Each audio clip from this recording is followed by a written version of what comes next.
Então, tudo bem, pessoal? Agora a gente volta novamente, né? 15 minutinhos depois. Espero que vocês tenham se organizado para tomar um cafezinho, para tomar uma água, dar uma esticadinha aí, né? Que eu sei que é sempre cansativo também, né?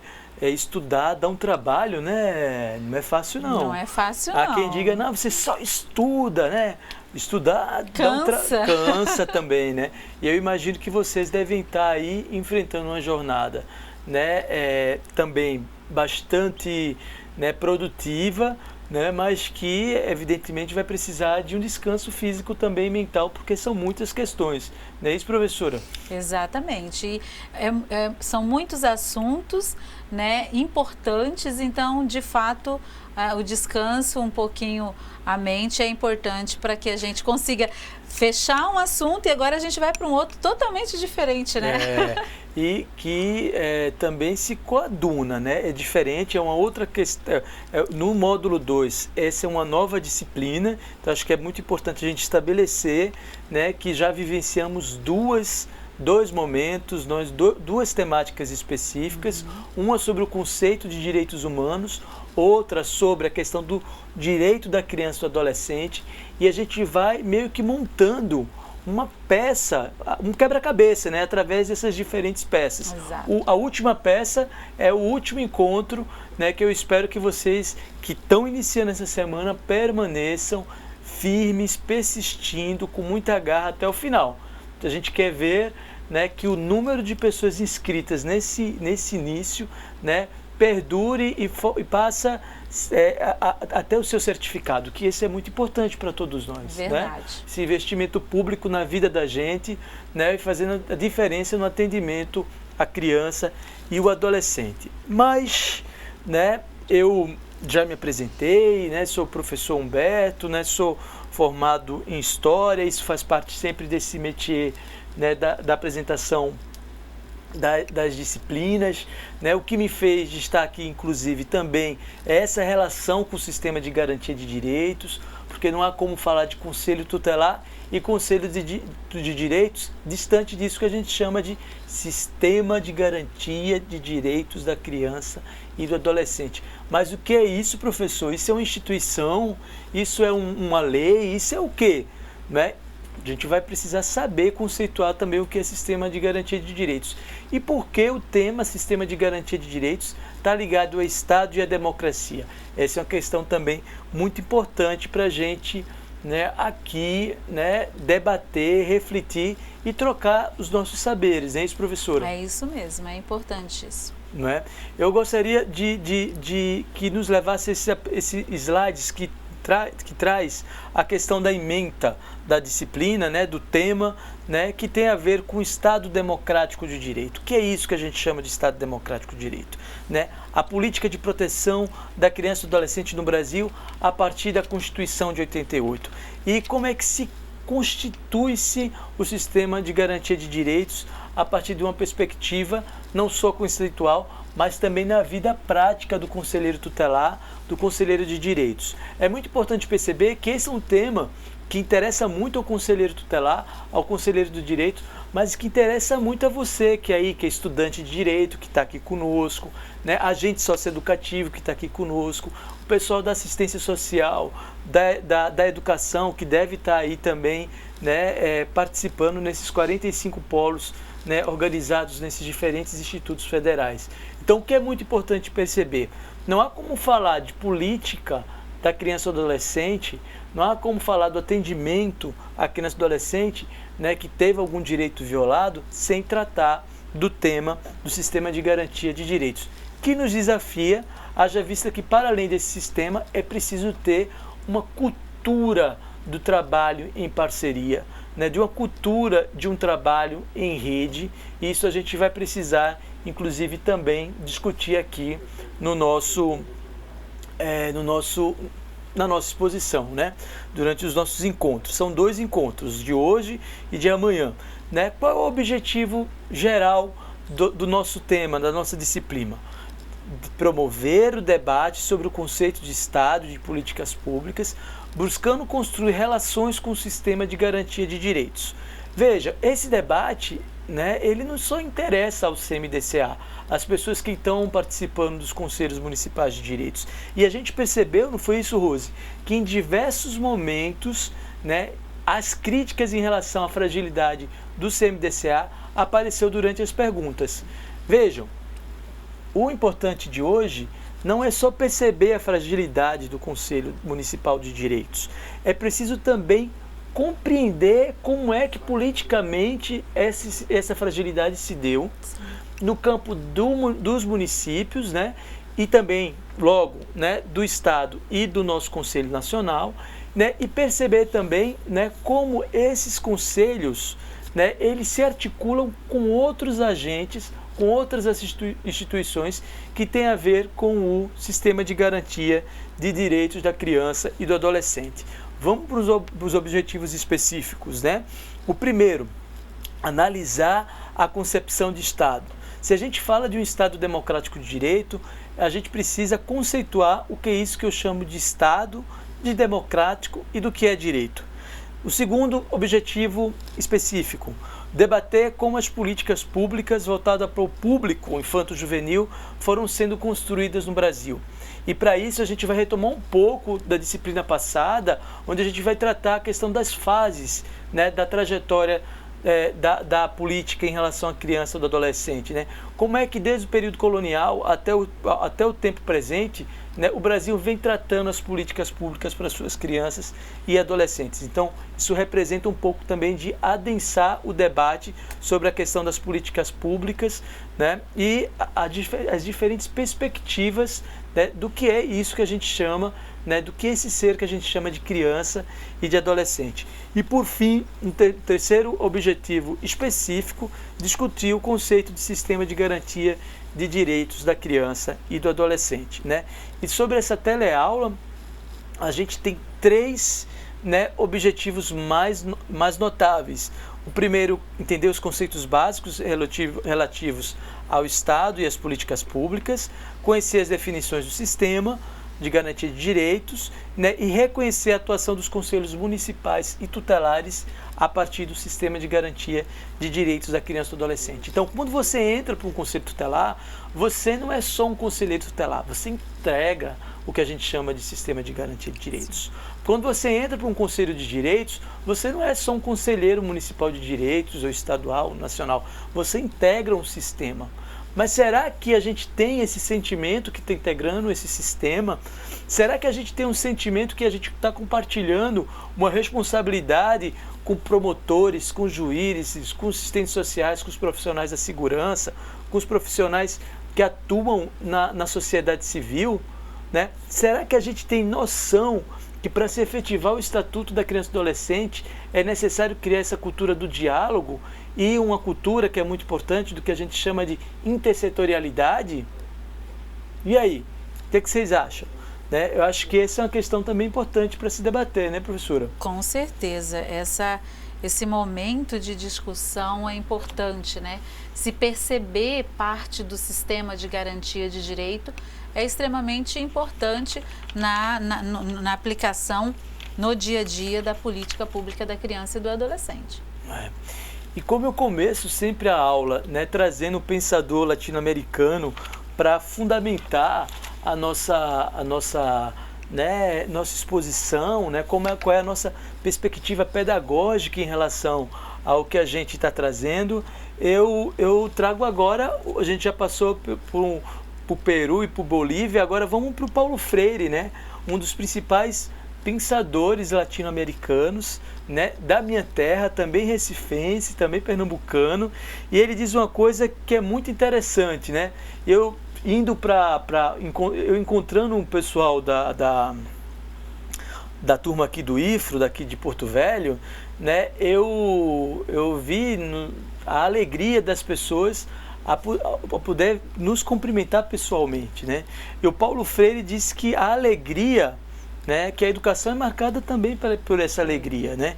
E ele diz o seguinte: a alegria não se faz apenas no encontro do achado, ou seja, quando a gente vem para cá, né, para uma aula como essa, assistir uma aula como essa, a gente acha coisa diferente, a gente percebe um tema diferente, uma discussão diferente, né? Ou seja, a gente acaba encontrando algo que se refere a uma perspectiva, uma nova teoria, uma nova forma de ver. E isso nos deixa feliz, né? Também feliz com esse processo, né? Desconstruir imagens, né? Desconstruir representações, desconstruir formas de ver a vida, o sistema, a nossa atuação, né? Então ele diz o seguinte: a alegria não se faz apenas no encontro do achado, mas se faz no processo de busca. E ensinar e aprender não pode se dar distante da procura da boniteza e da alegria. Ou seja, é muito bom estar aqui, né? Buscando conhecer mais, buscando trocar experiências, trocar essa, né? E entender isso tudo como um ato também, né? Que não é só objetivo em si, mas também subjetivo, né? E que mexe muito com os nossos sentimentos e com as nossas emoções. Então a gente inicia, né, essa nova disciplina com o pensamento, né, do Paulo Freire. Eu gostaria, né, de nos voltar para a nossa produção aqui textual, a apostila, por gentileza, né, nossa publicação, e mais notadamente, né, na página, por gentileza, na página 24, nós temos aqui uma questão que eu considero importante, né? Dessa perspectiva de você entender a relação entre Estado, né, democracia e política pública, né, da criança e do adolescente no contexto do sistema de garantia de direito, você tem que definir o conceito de Estado. Eu quero também dizer que mais adiante vocês vão ter o contato com a professora Mônica Silan, e ela também faz uma discussão sobre o que é Estado, né? É uma outra discussão, é um outro momento do nosso curso. Mas a gente não podia falar do sistema de garantia de direitos sem antes conceituar isso que a gente chama de Estado, né? E na página 24, nós trouxemos aqui, a partir da lógica do bem viver, o que é o Estado. Logo no inicinho, a gente colocou a seguinte questão: pensar o Estado democrático de direitos. E aí eu escrevi o seguinte: pensar o conceito de Estado no Brasil, né, e mais notadamente na Amazônia, espaço físico e social marcado por profundas desigualdades políticas, é sempre um desafio. O processo colonial vivido no território brasileiro, mais precisamente no Amazônico, apresenta-se fortemente marcado por uma ideia tradicional de Estado, que os governantes sempre estiveram distante dos governados.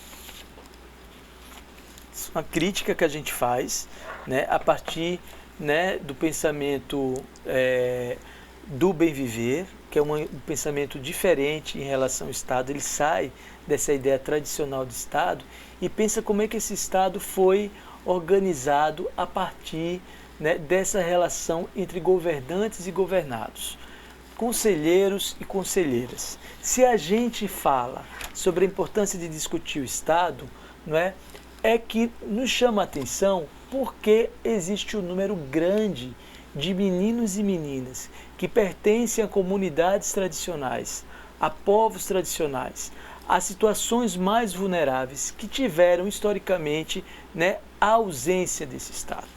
Eu acho que essa é uma questão muito importante, né? Muitas vezes a razão de ser do sistema de garantia de direitos, do Conselho Tutelar, do Conselho de Direitos, é para tratar questões pertinentes à ausência desse Estado.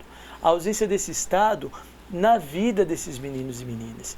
Quando a gente grafa, né, quando a grafia de Estado, esse é com E maiúsculo, a gente está falando de um conjunto de instituições, né, que faz, né, mediações políticas no campo da economia, do social, da cultura, né, para garantir que as pessoas no seu conjunto, né, tenham uma organização através do judiciário, do executivo e do legislativo, né, para garantir o bem comum para as pessoas.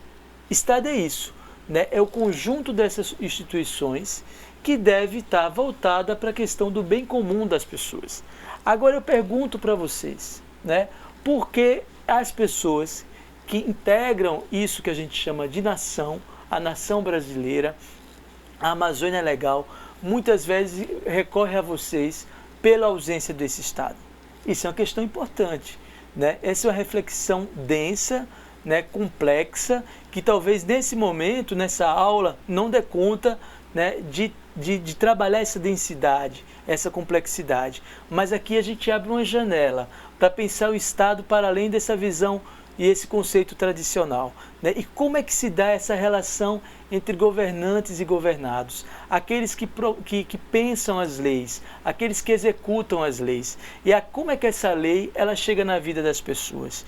Então é muito importante que a gente perceba, né, que discutir esse Estado ela é fundamental para a gente entender, inclusive, muitas violações que acontecem com nossas crianças e com os nossos adolescentes. Uma outra coisa também muito importante é discutir isso que eu chamo de Estado democrático de direitos. Vejam, não há como pensar a atuação do Conselho Tutelar, não há como pensar a atuação do Conselho de Direitos distante disso que a gente chama de Estado democrático de direito. Porque é no Estado democrático de direito que se funda o Conselho Tutelar, que se funda o Conselho de Direitos. O Conselho de Direitos ele está intimamente ligado à Constituição de 88. Ele é um desdobramento da Constituição de 88. Assim como o Conselho de Direitos, você tem o Conselho da Educação, o Conselho da Saúde, o Conselho, né, do Idoso.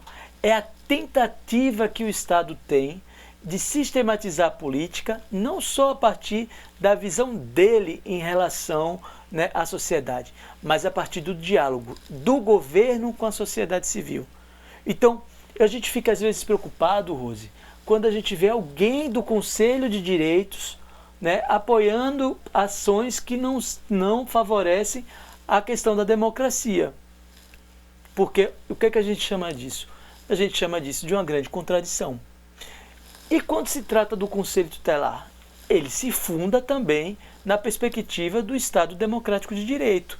Quando se pensou o Conselho Tutelar, lá na década de 80, se pensou, por exemplo, na possibilidade da sociedade escolher os conselheiros tutelares. Isso vem de onde? De uma sociedade democrática.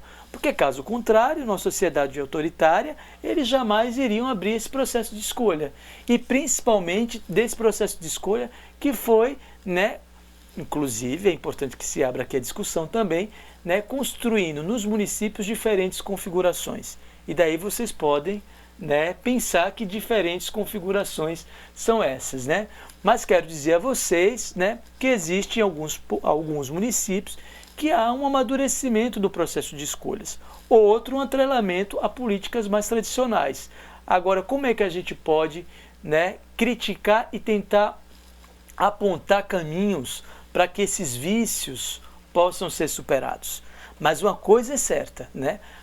Na sua gênese, o Conselho Tutelar e o Conselho de Direitos, ele surge a partir do Estado Democrático de Direitos. Então, a gente precisa perceber, né, que a nossa atuação, a nossa possibilidade está intimamente ligada a essa forma diferente de encontrar o Estado.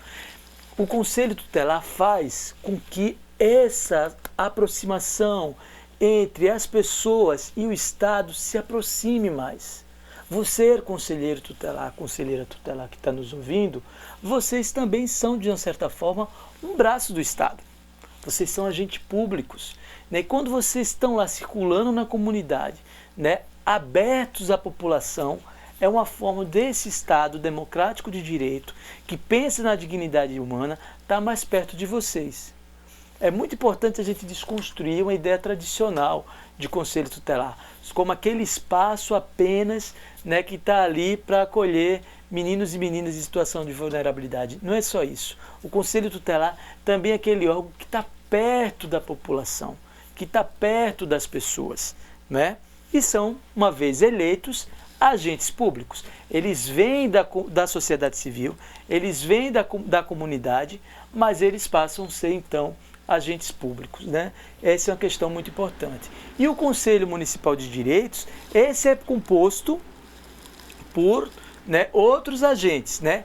Uma parte por setores ligados ao governo, outros setores ligados à sociedade civil, né?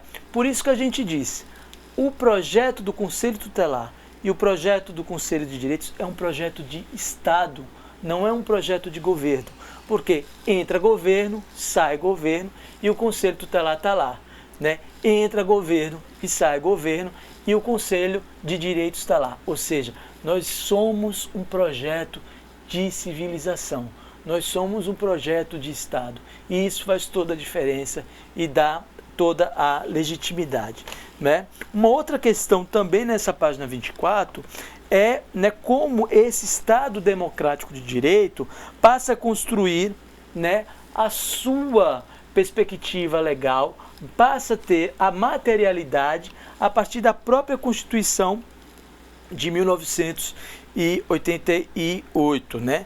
A Constituição, no seu primeiro artigo, diz o seguinte, acompanhe comigo na página 24. A República Federativa do Brasil, formada pela união indissolúvel dos estados e municípios e do Distrito Federal, constitui-se um Estado democrático de direito e tem como fundamentos, quais são os fundamentos desse Estado democrático de direito?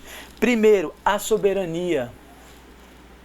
Nós estamos, inclusive, aqui, quando a gente trata da Amazônia Legal, isso é um projeto também de defesa de soberania desse território que a gente chama de Amazônia Legal, né? Da cidadania, né? Promover, inclusive, essa formação é garantir uma cidadania, né? Porque a cidadania ela só se efetiva quando você tem consciência que você é cidadão e passa a viver e atuar de forma ativa na cidade e nas relações sociais, políticas, econômicas que você transita, né? Cidadania não é só votar, cidadania é também ter direito de participar, de opinar, de criticar. Essa é uma questão muito importante, né? E está lá na base do Estado Democrático de Direito, da dignidade da pessoa humana. Olha aqui, esse fundamento está intimamente relacionado com a aula da professora Rose e com a aula que a gente ministrou, né, anteriormente. Dos valores sociais do trabalho e da livre iniciativa, né, e do pluralismo político. Então, é nesse sentido que se funda o Estado Democrático de Direito.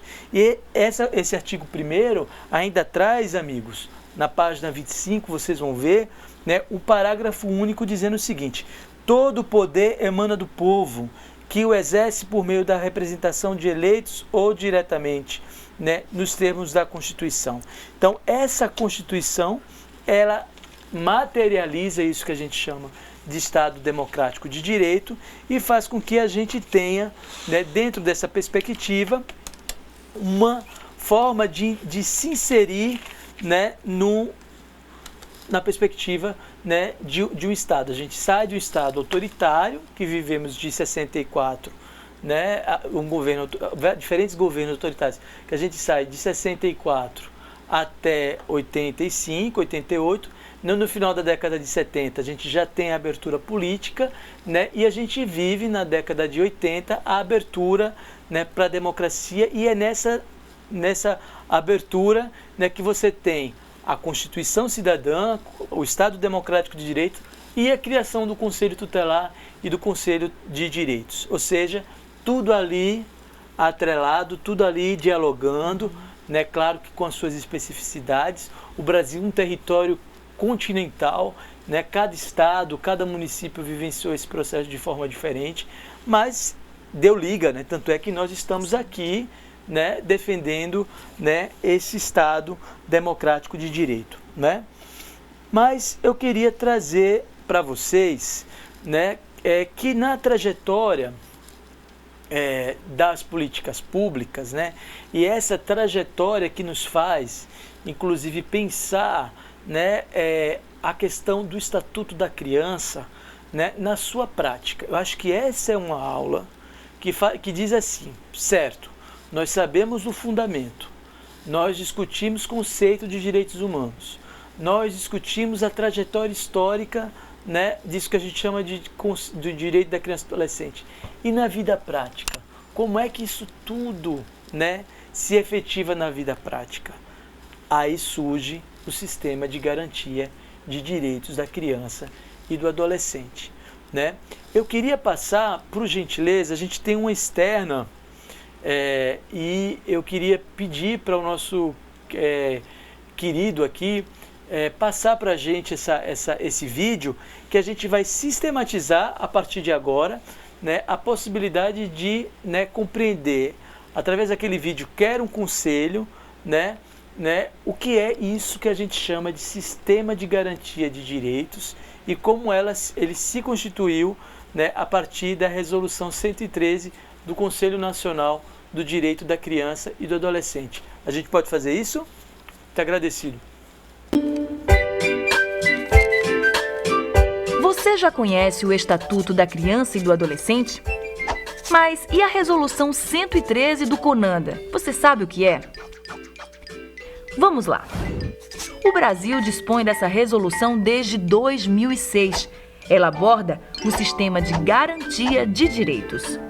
É uma ação que envolve a promoção, o controle e a defesa dos direitos humanos da criança e do adolescente em nível federal, estadual, distrital ou municipal. Defesa. Defender os direitos das crianças e dos adolescentes significa lutar para garantir o seu acesso à justiça. É fazer valer as leis que asseguram uma vida melhor para os meninos e meninas. E isso é trabalho das defensorias públicas, Polícia Civil e Militar, Conselhos de Direitos e Tutelares, Poder Judiciário e o Ministério Público e os Centros de Defesa. Promoção. É muito importante promover as políticas de atendimento para a garantia dos direitos. Isso pode ser efetivado com medidas protetivas e socioeducativas. Como nos fala a nossa Constituição, crianças e adolescentes são prioridade absoluta. E os conselhos de direitos são os responsáveis por assegurar a promoção dessas políticas públicas. Controle. E claro, o controle social das ações de fortalecimento desses direitos é indispensável para a participação de novos atores na promoção e na defesa da infância. Quem faz isso é a sociedade civil, através de fóruns, organizações e frentes em defesa dos direitos da criança e do adolescente. A partir dessa nova política da proteção integral, o Estatuto deixa claro que ele é formado a partir de 2 livros. O livro 1, para toda criança e adolescente que tem todos os direitos conquistados, e o livro 2, exatamente para aquela metade da população que a gente falou que não tem direitos adquiridos de uma forma geral. Para esses, nós precisamos de um sistema de garantia de direito, que precisa ser acionado imediatamente quando um direito foi ameaçado ou violado. E a importância dos conselhos de direito, formuladores dessa política de atendimento, órgão deliberativo e controlador das ações. E é mais importante ainda a presença dos conselhos tutelares, que vão zelar para que esse sistema de garantia de direito seja garantido. É importante frisar que vem uma grande mudança. Nós saímos de uma política da verticalidade, onde FUNABEM, FEBEM, juiz de menores mandava, para a horizontalidade, onde juízes, promotores, conselhos de direito e conselhos tutelares, no mesmo patamar, decidem sobre a política da criança e adolescente. Esse é o sistema de garantia de direitos, o que faz o Estatuto funcionar na prática, garantindo a mudança na vida de meninos e meninas do nosso país.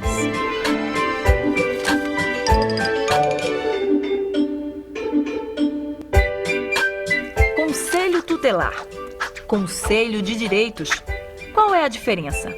Para que eles servem? Que tal aprender um pouco mais? Conselho tutelar. Segundo o artigo 131 do Estatuto da Criança e do Adolescente, o Conselho Tutelar é o órgão permanente de defesa dos direitos da infância. Ele tem que existir em todos os municípios do Brasil. Seu papel é atender meninos e meninas que tiveram seus direitos violados ou ameaçados, além de acompanhar e orientar as famílias.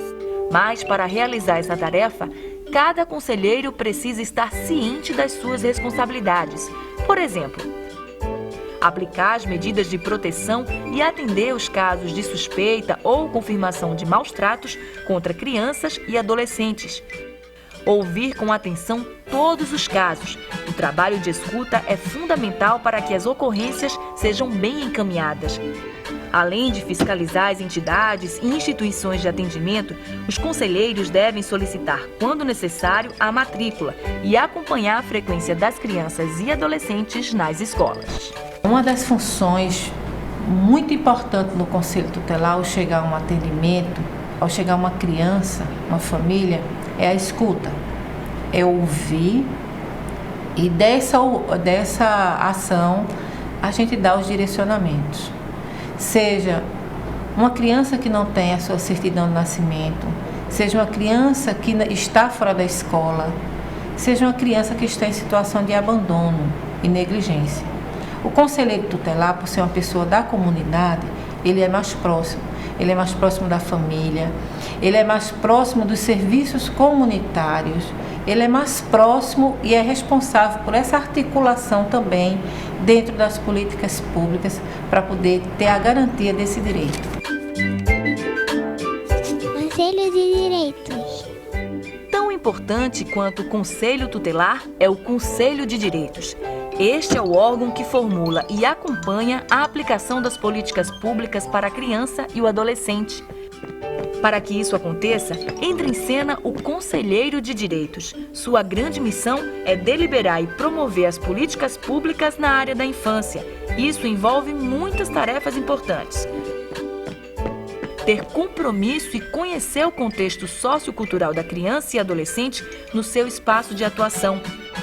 Participar da construção do orçamento público e monitorar os recursos destinados para as políticas da criança, sendo responsável pela captação de recursos e gerenciamento do Fundo da Infância e da Adolescência. Realizar campanhas, conferências e cobrar da Prefeitura a estruturação dos conselhos tutelares e órgãos de atendimento. Promover a efetiva articulação dos integrantes do sistema de garantia dos direitos e controlar ações em todos os níveis. No que se refere às decisões do Conselho, é de fundamental importância que essas decisões elas sejam transformadas em resoluções. A resolução é o instrumento jurídico que dá vida, à decisão do Conselho da Criança e Adolescente.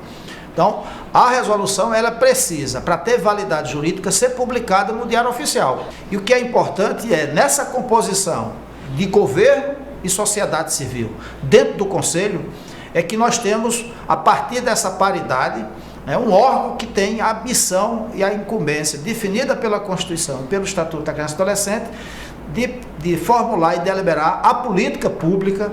E essa política pública precisa ter sua certidão de nascimento através da publicação da resolução no Diário Oficial. Conselho Tutelar e Conselho de Direitos. Duas entidades diferentes, mas com uma só causa: garantir os direitos das crianças e adolescentes. Então, nosso vídeo está à disposição na internet e também no AVA para que todo cursista, todos os tutores possam ter acesso a ele para a gente trabalhar depois em outras oportunidades, depois então até reproduzi-lo novamente. Então, a partir do vídeo, nós percebemos como é que essa questão do sistema de garantia de direitos foi fundada, né? Agora, tem uma questão também muito importante aí, né?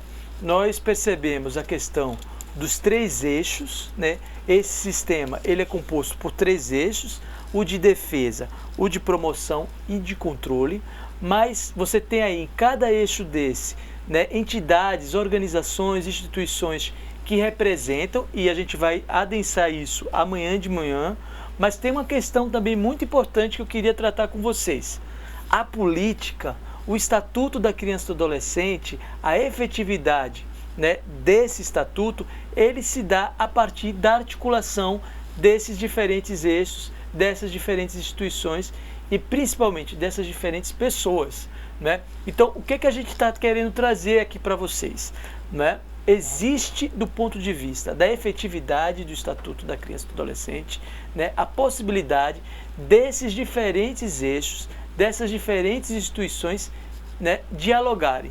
Se você não tem um trabalho envolvendo essas diferentes instituições, né, você seguramente vai ter o comprometimento, né, da efetividade do Estatuto da Criança e do Adolescente.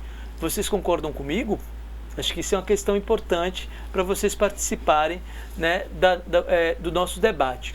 Uma outra questão que eu gostaria de trazer para vocês, e aí a gente vai colocar em tela, né, o Conselho Municipal de Direito da Criança e do Adolescente. Né? Afinal de contas, dentro das suas atribuições, ele tem o dever de articular essas diferentes instituições, esses diferentes agentes sociais e institucionais. O que vocês acham disso? Né?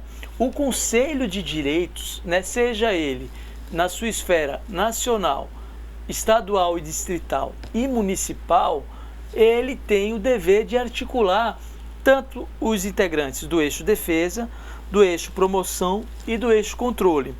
Agora, é muito importante que a gente perceba que essa articulação, ela vem a partir, né, de um fundamento legal presente, e aí eu peço para vocês que a gente se volte para a página 26 do nosso livro, do nosso texto de referência. Podemos fazer isso? Por gentileza, vamos para a página 26. Depois do quadro que a gente tem aí da trajetória política.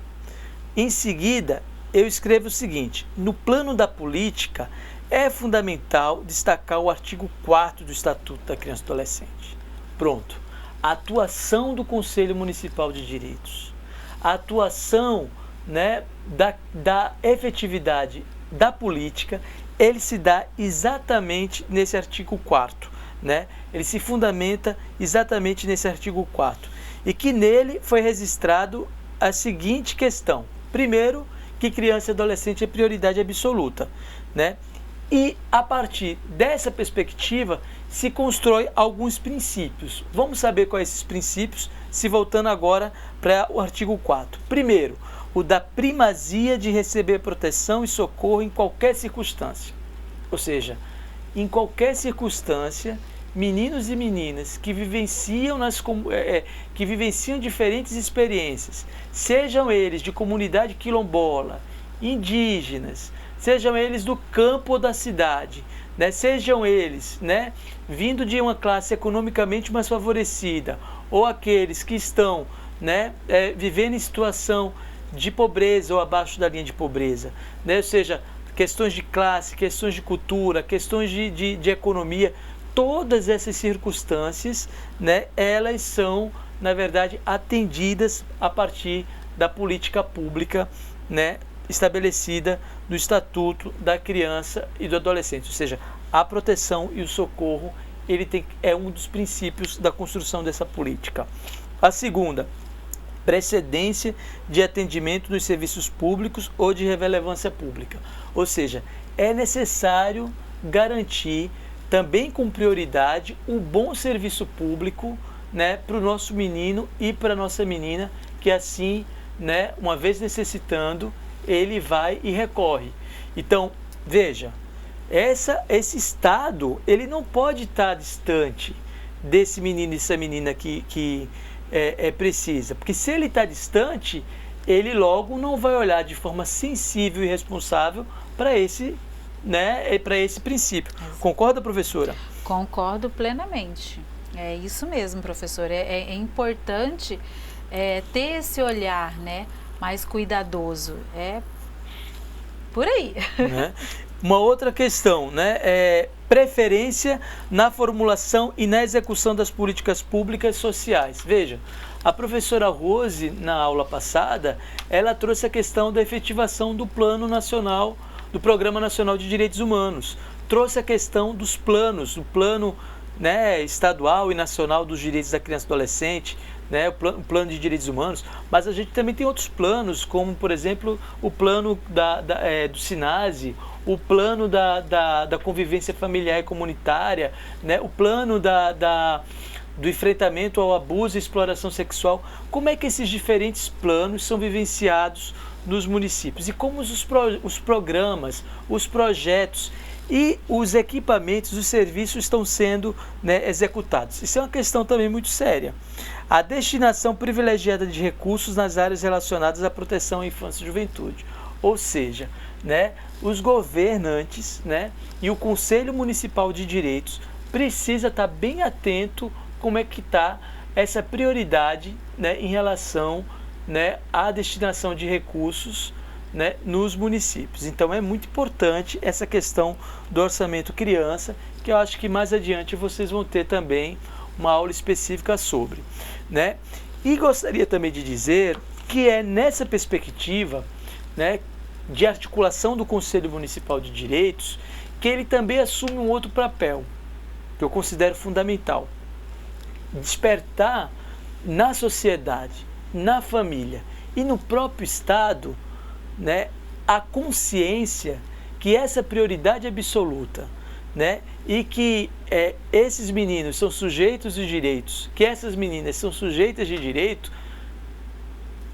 O Conselho Municipal de Direito tem essa, né, essa atribuição, ou seja, né, garantir com que essa questão que está lá na Constituição e que também está no Estatuto da Criança e do Adolescente, que é dever da família, do Estado e da sociedade garantir que esses adolescentes e que essas crianças sejam, né, atendidas com prioridade absoluta.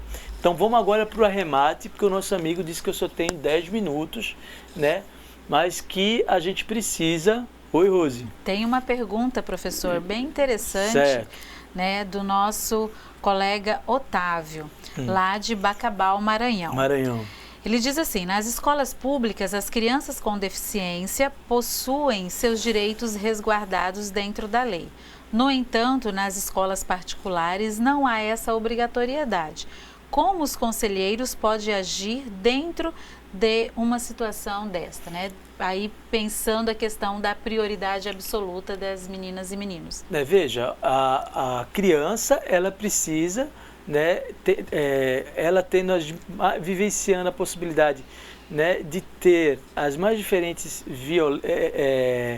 deficiências, né, seja ela auditiva, visual, dificuldade de locomoção, né, deficiência intelectual, né, ela precisa ser atendida do ponto de vista, né, do processo educativo, né? Do ponto de vista da legislação, você tem uma obrigatoriedade da escola pública, garantir meios acessíveis e uma pedagogia voltada para isso, né? O que a gente chama de educação especial ou o que a gente chama de educação inclusiva, que está preconizada também na Lei de Diretrizes e Bases da Educação. E é necessário que as escolas particulares, elas também garantam, e aí vai muito da negociação do pai e dos proprietários, né, para fazer com que essa escola possa garantir o processo de educação, né, dos meninos e das meninas. Então, essa é uma questão complexa, que vai muito também, né, da realidade de articulação e do sistema de defesa da criança e do adolescente naquele município, naquele momento, né, para fazer com que o direito dela seja garantido, né? Então, isso é uma luta constante. Uma coisa muito importante, o nome do nosso... o Otávio. O Otávio. Otávio, uma coisa muito importante é a seguinte, né? Uma coisa é você ter o direito reconhecido em lei, né? E isso é uma questão importante. A gente já tem, né, toda uma legislação voltada para a questão das pessoas com deficiência, né? Mas é necessário perceber que essas políticas de acessibilidade e de acolhimento no campo da educação, da saúde, ela se faça valer, tanto nas instituições públicas quanto nas instituições privadas também. Isso, né, requer uma garra, um compromisso, né, daqueles que passam por essas circunstâncias e também pelo sistema de garantia de direitos, né? É fundamental que isso aconteça. E assim, é importante também ressaltar com relação à pergunta do nosso colega Otávio, que na escola particular, os pais vão ter que pagar um adicional para um cuidador específico, com pedagogia específica para atuar com essa criança ou com esse adolescente. Então tem essa peculiaridade. Tem uma pergunta aqui que os colegas estão assim, essa é interessante, essa é interessante. do Polo do Barra do Corda do Maranhão pergunta: na visão dos professores e com base nos dados do Disque 100, quais projetos da Secretaria dos Direitos Humanos tiveram ou têm mais sucesso? Então, eu vou responder antes de você, né? Assim, bem rapidinho. Na realidade, a gente não tem como prever, né? Mensurar o que teve mais sucesso ou o que teve menos sucesso, né? O Disque 100, ele é um serviço que, se for pontuar dessa forma mais ou menos sucesso, ele é um programa que tem muito sucesso, né? Hoje, o Brasil inteiro conhece o Disque 100 e se utiliza dessa ferramenta, né? Tendo em vista que está sendo reformulado, né, novas perspectivas para que esse aplicativo de fato funcione.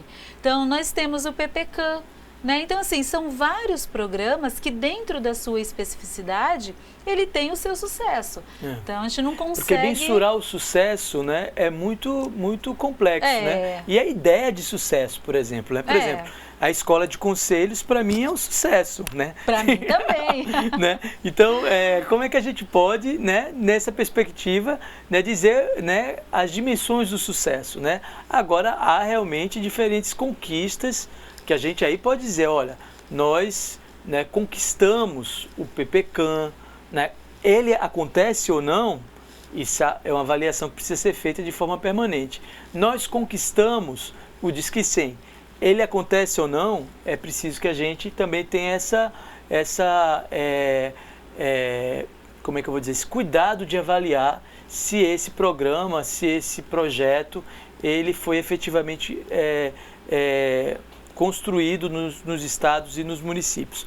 Mas eu também queria dizer a questão do Otávio, só voltando um pouquinho, que assim, a escola, Otávio, ela não pode se recusar, né, dentro desse sentido de garantir a educação, mesmo o pai ou a mãe, né, aceitando, né, ter esse adicional do ponto de vista do pagamento. Eu acho que isso é uma questão que é daí que nasce os embates em defesa de um direito, né? A criança não pode deixar de ter o direito à educação. Bem, pessoal, só temos 3 minutinhos. Veja que coisa séria, né? Como passou rapidinho esse momento. Mas eu preciso deixar aqui uma questão geradora para vocês, né? E na página 26, ela se encontra. Como é que os conselheiros e conselheiras, né, e aí eu estendo para esse público que é mais híbrido, né, como é que vocês analisam, né, a política de atendimento no seu município? Vamos fazer um raio-x agora do município? Né? Vamos fazer uma análise crítica, mesmo que seja só em 20 minutinhos, 20 minutinhos?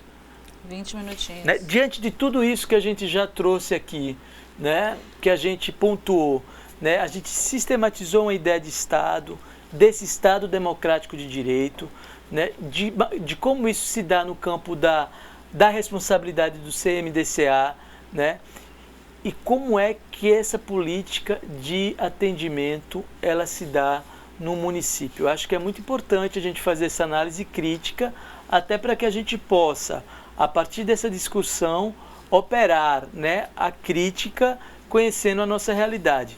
Então é muito importante que vocês conversem entre os seus colegas, né, com os tutores, né, informando, analisando, trazendo, né, essa ideia do funcionamento da política de atendimento, né, e relacionando, claro, com o sistema de garantia de direitos. O que você acha dessa atividade, professora? Perfeito, professor. Porque a partir dessa atividade a gente vai constatar ou não, né, a fragilidade do sistema de garantia de direito que nós temos dentro dos nossos municípios. Essa atividade está maravilhosa, então, perfeita. A gente tem 20 minutinhos para estar buscando articular a execução dela aí nos polos. Daqui a pouco a gente está de volta, né, trazendo o resultado dessa história, né, dessa primeira ação dessa disciplina, né, e a gente sistematiza as respostas das outras perguntas que aqui já chegaram para a gente através dos tutores. Cheiro grande, daqui a pouquinho a gente está de volta. Isso mesmo.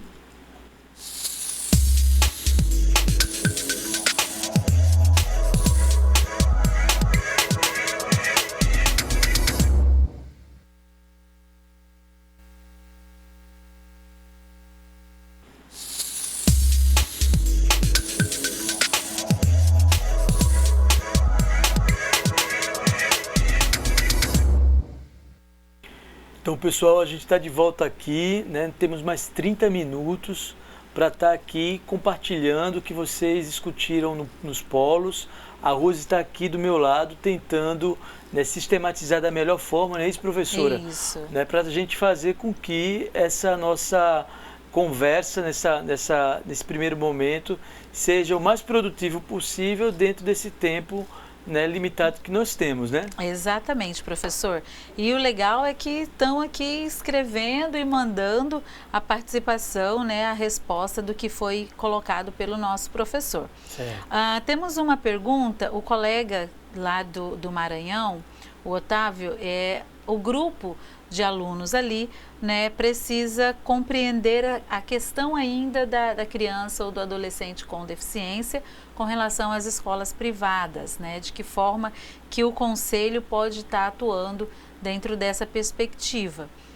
O senhor quer comentar alguma coisa sobre isso? Não, reforçar a ideia, né, de que a escola privada, ela vai ter que contratar mais um profissional ou mais de um profissional, a depender, né, das condições e né, do estudante, né, e que aí é necessário que os pais, né, avaliem, inclusive, né, até que ponto essa insistência é benéfica para o estudante, porque eu que trabalho num curso de graduação, que formo um professor, né, que sou de um departamento de educação, eu digo que a depender da circunstância e das tensões que geram em torno desse problema, né, acho que a ideia de repente é mudar de escola, ir para um outro estabelecimento, porque o que acontece, né? As relações entre pai, estudante e professor e gestão da escola acabam ficando também bem tensas, né? Exatamente. Agora, isso é um bom momento para a rede discutir, né? Para o conselho tutelar, junto com a escola, junto com os pais, né, sentarem, negociar. Acho que a negociação também é super importante, né? E ver no sistema de educação pública municipal, né, se for o caso da educação, do ensino fundamental, o que o município tem para oferecer, e se for o ensino médio, o que o Estado tem para oferecer. Eu acho que essa é uma questão que exige muita articulação, né? Agora, eu continuo pensando que a escola particular, essa tem que ter também um olhar mais sensível, né, para essa família que está procurando esse serviço, né? Exatamente. Lembrando que o Conselho Tutelar não pode requisitar, né, obrigar que a escola privada aceite esse menino com despesas próprias, né? Então, de fato, tem que ter uma conversação aí com a família, né, dessa possibilidade, dessa contratação extra para que o filho dessa família possa ser atendido numa educação inclusiva. A nossa colega Elizabeth, lá de Manaus, Zona Leste do Polo de Manaus, tem uma pergunta bem interessante com relação ao Conselho Municipal. Ela diz assim: como se dá o processo de escolha dos conselheiros de direito da criança e do adolescente?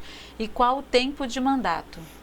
É interessante perceber que eu sempre digo assim, olha como é que está a lei no seu município, porque por mais que o CONANDA tenha estabelecido, né, uma resolução específica que normatiza o processo de escolha, tanto da sociedade civil quanto da parte governamental, mas os municípios acabam tendo vida própria, né? E essa resolução nem sempre ela é respeitada, né? Mas é bom dizer que na parte governamental é necessário verificar quais são as secretarias que compõem o conselho, e essa vai depender da gestão, né? Há conselheiros que perduram todos os 4 anos, outros que, né, vão atendendo a partir daquela demanda específica. A gente também tem os suplentes de cada cadeira, né, no caso tanto do governamental quanto da sociedade civil. E sobre a sociedade civil, né, o Fórum Municipal DCA ou o próprio Fórum Estadual, ele é chamado a participar do processo de escolha, né, dos conselheiros da sociedade civil. E, comumente, a direção executiva é que opera, né, esse processo de escolha, né? Agora, é muito importante que a gente perceba qual é a realidade de cada município, no caso também do Distrito Federal. Exatamente. É importante que observe o que a lei municipal, né, traz, estabelece, né, a resolução se respeita ou não 105. essa resolução. Exatamente. Né? E é sempre bom dizer o seguinte, as leis podem ser atualizadas, né? Devem ser atualizadas. A lei é aquilo que eu disse de manhã. Não vamos ter um olhar cristalizado sobre a legislação, não. Isso que está aqui pode ser mudado a depender das articulações, das negociações e de uma conversa sempre muito respeitosa entre a sociedade civil e o governo. Isso. Lembrando que a composição do Conselho Municipal, ela deve ser sempre paritária, né, por princípios constitucional. Sim. Então, nessa mudança, nessa revisão da legislação municipal de criação dos conselhos, não pode diminuir, eu vou ter menos sociedade, são 10, eu vou ter só 3 da sociedade civil, os outros governamental. Isso aí já não é possível, até porque é um princípio constitucional na questão da paridade. Nós acompanhamos várias atualizações de leis municipais no que se refere à questão do Conselho Tutelar, acompanhando o espírito, né, do processo de escolha, né? E muitos municípios aproveitaram para também atualizar as suas legislações do CMDCA. Muito bom. Professor, para a gente dar continuidade na sua aula, só mais uma pergunta, eu sei que tem muitas, né? Mas vamos dar continuidade aqui, do município de Terra Santa, no Pará, né? Almerim e Juruti, lá do polo de Santarém. É interessante o que os colegas colocam, que assim, em nosso município, embora nós tenhamos uma rede de proteção e um sistema de garantia de direito, há uma grande fragilidade no que tange à efetividade das políticas voltadas para a criança e adolescente, como, por exemplo, a ausência de articulação e estratégias eficazes nos encaminhamentos, referência e contra-referência, não havendo uma parceria entre a rede e o sistema de garantia de direito. Então, essa questão, né, do retorno, né? Por exemplo, nós estamos aqui numa referência e contra-referência, né? A gente está tendo um retorno das aulas que a gente está dando aqui. Então, é importante, né, que os CRAS, que os CREAS, que as unidades de saúde, que as unidades educacionais dê esse retorno para que o Conselho Tutelar ou o Conselho de Direito compreenda que, de fato, aquele direito está sendo garantido ali daquele menino e daquela menina, né? Veja, se não há uma cultura de diálogo, de transparência, né, se não há um efetivo espírito republicano, onde esses diferentes atores, né, esses diferentes agentes, né, dentro de um município, né, eles não compartilham as informações, não compartilham os processos, fica muito difícil fazer com que o estatuto, né, se efetive na vida desse menino e dessa menina. Né? Fica muito difícil que a política se efetive na vida da família, da comunidade, né, da escola, ou seja, nos lugares onde esses meninos e essas meninas circulam. Né? Então, eu penso o seguinte, que é necessário que a gente, uma vez conhecendo o que é sistema de garantia de direito, né, e uma coisa também muito importante, Rose, que amanhã a gente pode até, né, adensar aqui o debate, né? Qual é a diferença entre sistema de garantia de direitos e rede de proteção? Há uma diferença, né? SGD não quer dizer rede de proteção. Amanhã a gente vai trabalhar um pouco, né, sobre a diferença desses conceitos. Então, já estou aqui fazendo propaganda. Olha aí. Para amanhã de manhã o pessoal já chegar aqui instigado, né? Instigado, como diz lá em Recife. Mas eu quero também dizer uma questão muito importante. Se a gente reconhece que existe o sistema de garantia de direitos, que esse processo de intersetorialidade é necessário para fazer efetivar, né, o estatuto, a gente precisa criar uma cultura do diálogo, né? Uma cultura entre os diferentes setores, porque senão o sistema de garantia de direito não funciona, né? Exatamente. E voltando à questão do afeto, né, a gente quer mandar um beijo bem grandão, um abraço para os nossos amigos dos polos aqui de Vilhena, de Ariquemes, que estão cobrando o alô aqui do estado de Rondônia. Também, de novo, dos nossos amigos do Maranhão, que estão participando maravilhosamente. Nossa, está muito bom mesmo. Do Acre, o Acre deu uma diminuída, né? Mas nós estamos mandando um beijo para vocês. Roraima também, olha, a gente tem alguns colegas que estão participando. Alguns tiveram problema com a transmissão, mas a gente entende a dificuldade como é o nosso país mesmo com relação à internet. Mas um abraço a todos vocês que estão aí atentos e mandando pergunta. Espero que a gente tenha conseguido, né, responder a contento o que vocês precisam. Eu queria também aqui, Rose, aproveitar para compartilhar com vocês essa questão do levantamento que vocês fizeram sobre como é que se dá a política de atendimento da criança nos territórios que vocês atuam.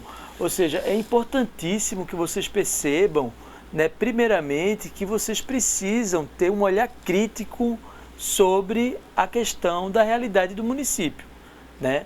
Isso é muito importante, porque não há como mudar, transformar a realidade do município em relação às nossas crianças e nossos adolescentes se a gente nega a realidade. Concordam comigo? Isso também nos remete a uma questão ética e uma questão de compromisso político com a causa da infância. Veja, não é porque eu sou do governo que eu vou passar, né, como é que eu vou dizer? Um véu, né, dizer, não, tá tudo bem, tá tudo certo, né? Veja, quem é do governo precisa ver qual é o problema que está tendo no seu município. Porque um governo bom é aquele que se preocupa com os seus.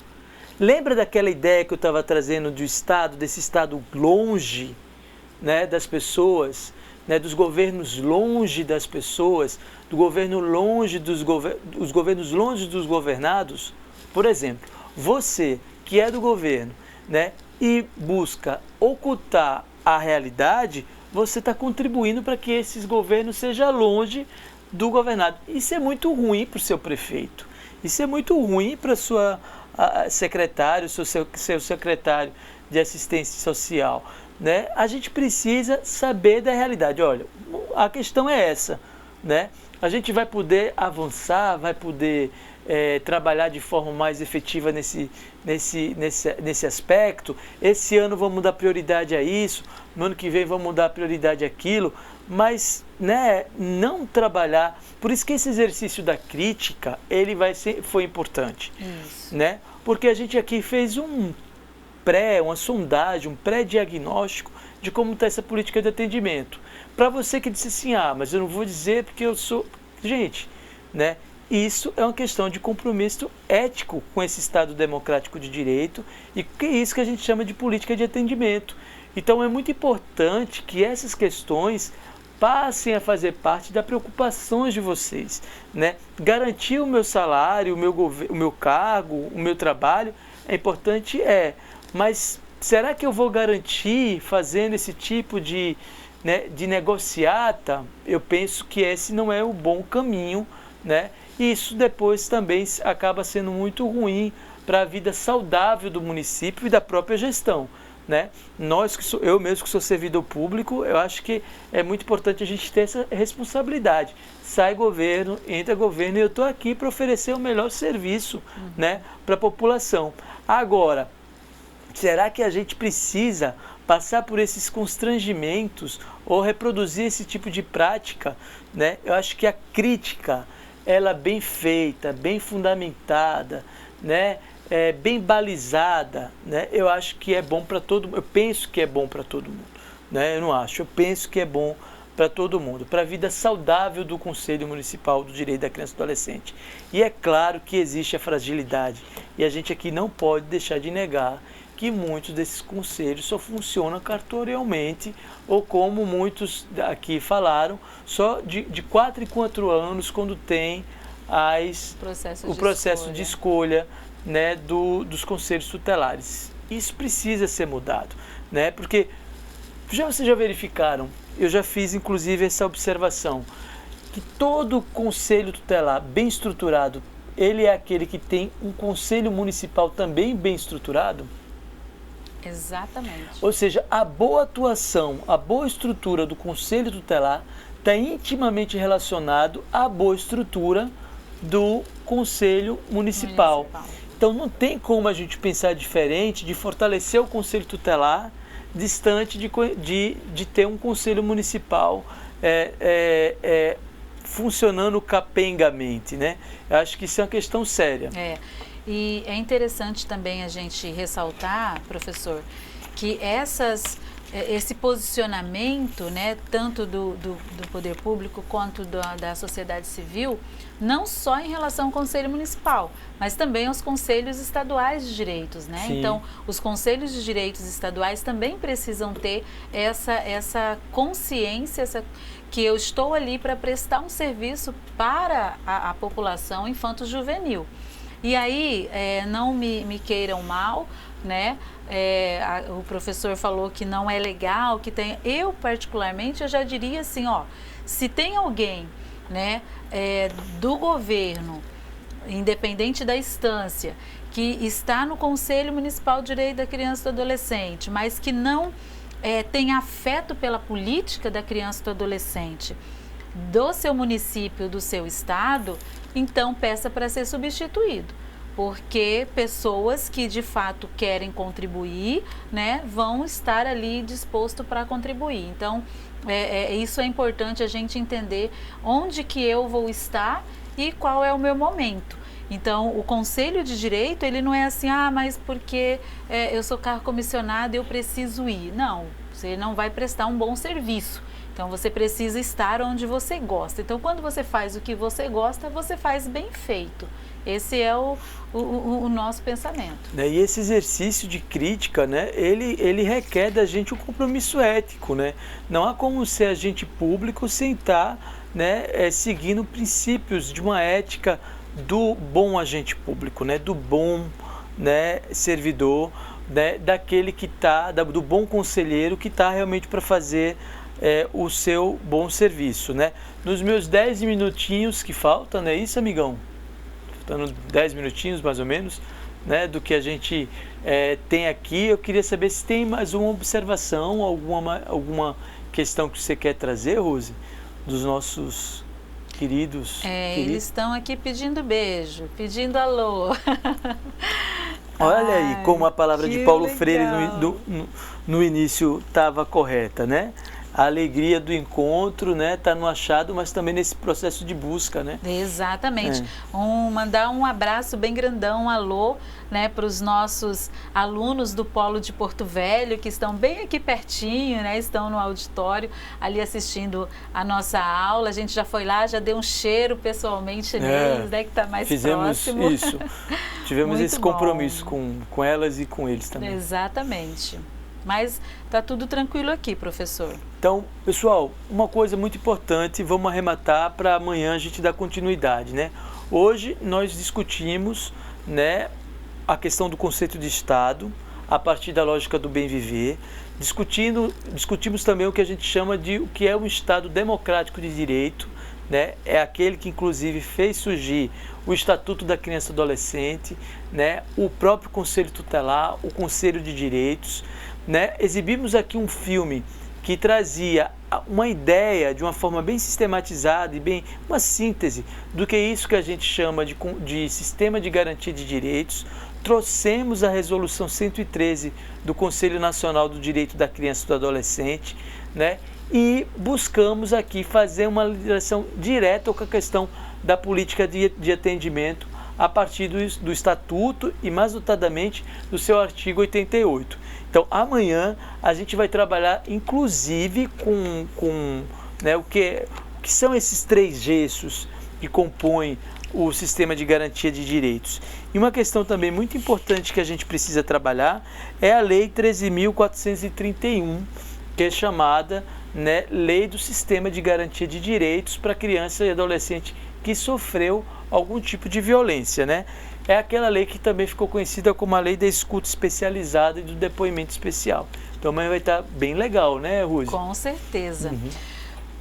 Professor, tem uma questão bem importante e aí, né, me veio a memória de que nós temos vários públicos agora, né? A gente não tem só conselheiros tutelares nem de direito. Então, surgiu uma pergunta lá do polo do Maranhão, de São João dos Patos, pedindo para que a gente explicasse o que é o PPCAM, né? Porque a gente tem o costume de falar essas siglas, né? CRAS, CREAS, então a gente acha que todo mundo está na mesma sintonia ou trabalha diretamente com isso, né? Explicar o que significa o PPCAM. É o Programa de Proteção da Criança e Adolescente, né, ameaçado de morte. A gente está, então, né, lidando com a questão do que eu considero da extrema violência, né? É quando todos os...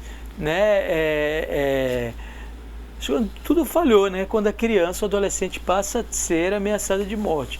Eu tive a oportunidade, inclusive, de fazer um trabalho lá em Pernambuco com um PPCAM local, né, que era uma caravana chamada Proteger e Fortalecer, né? Era levando esse conhecimento do que é o PPCAM. Esse é um programa, né, que vem do governo federal em parceria com os estados, e ele busca garantir a proteção não só para a criança, para o adolescente, mas também para a sua família, né? Muitas vezes esse menino e essa menina, junto com os seus responsáveis, são até tirados, deslocados do seu espaço, do seu território, né?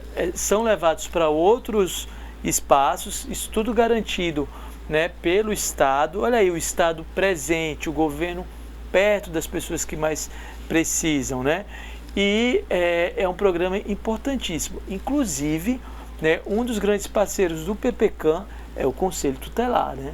Exato. Inclusive, muito importante dizer que o Conselho Tutelar faz parte do grupo gestor do PPCAM local e que é necessário que ele também acompanhe, né, todo o processo, né, de meninos e meninas que são ameaçados de morte. Então é isso, a gente está tratando, né, da extrema violência, né? E é importante ressaltar que o município ou o estado ele precisa aderir ao programa, né? Então vejam se é necessário entrar em contato diretamente com o Ministério para poder fazer adesão desse programa. Nós temos uma protagonista na nossa aula, professor. Nós falamos aí de protagonismo, ouvir criança e adolescente. Nós temos uma cursista mirim.